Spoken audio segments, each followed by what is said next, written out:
teman-teman, kembali lagi bersama Firni, calon konselormu. Gimana nih teman-teman di rumah belajarnya? Apakah udah bosan?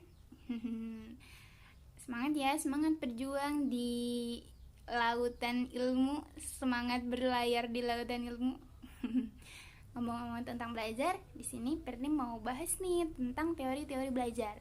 Jadi teori belajar itu ada banyak ya, ada behavior, kognitif, kognitivisme dan lain sebagainya.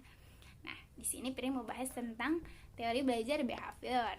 Sebelum kita masuk, kita harus tahu dulu nih siapa tokoh dari teori behavior ini. Tokoh dari teori behavior ini adalah Gengnick dan Berlin. Nah, teori ini berisi tentang perubahan tingkah laku yang terjadi karena pengalaman belajar peserta didik. Aliran ini lebih mengutamakan terbentuknya perilaku yang dihasilkan dari proses belajar. Belajar itu sendiri merupakan interaksi antara stimulus dan respon. Nah, menurut teori behavioristik ini, dalam proses belajar mengajar yang terpenting adalah seseorang akan dianggap telah belajar ketika sudah menunjukkan perubahan tingkah laku dari juga belajar dapat diartikan sebagai stimulus dan respon tadi. Nah, apa sih stimulus dan respon itu? Jadi, stimulus itu berupa penyampaian materi, apa yang disampaikan oleh gurunya, pembentukan karakter atau nasihat dan lain-lain, pokoknya yang diberikan guru ke muridnya itu, ke peserta didiknya.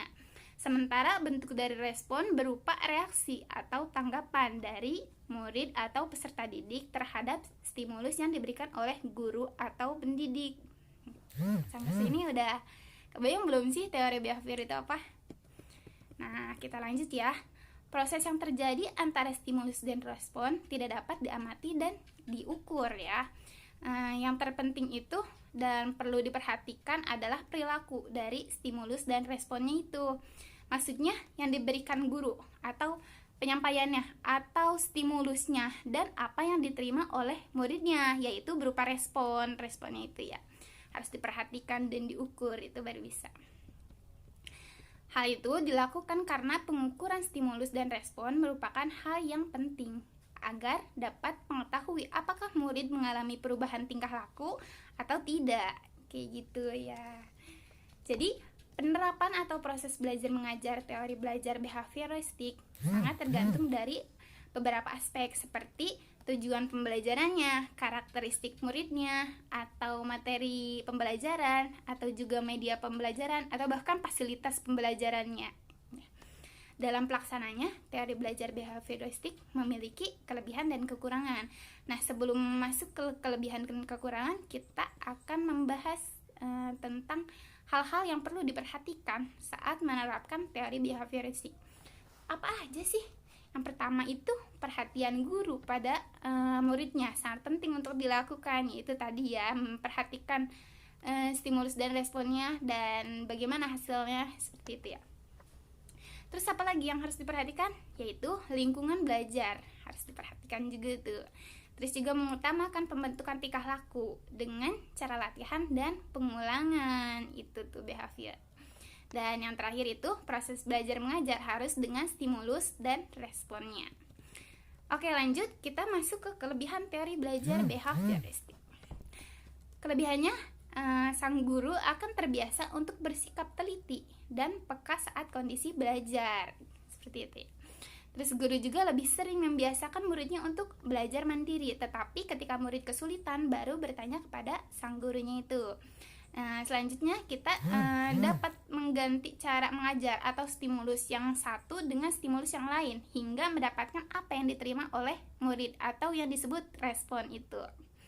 Yang keempat, kelebihannya adalah teori belajar ini sangat cocok untuk mendapatkan kemampuan yang mengandung unsur-unsur kecepatan, spontanitas gitulah, dan daya tahan.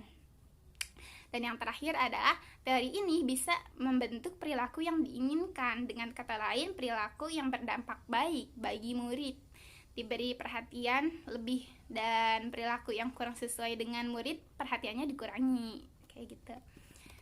Setelah membahas kelebihan, tentunya pasti ada kekurangannya ya. Kita nggak ada yang sempurna di dunia ini, pasti ada kelebihan dan kekurangan. Kekurangannya apa sih dari teori behavioris ini? Yang pertama, Tidak semua pelajaran dapat memakai teori belajar behavioristik. Terus selanjutnya, guru diharuskan untuk menyusun bahan pembelajaran dalam bentuk yang sudah siap. Yang ketiga, murid cenderung diarahkan untuk berpikir linier, konvergen, tidak kreatif, dan memposisikan murid sebagai murid yang pasif.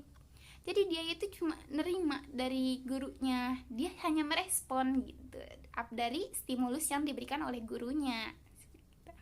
Terus yang keempat apa? Dalam proses belajar mengajar, murid hanya bisa mendengarkan dan menghafal yang didengarnya itu gitu.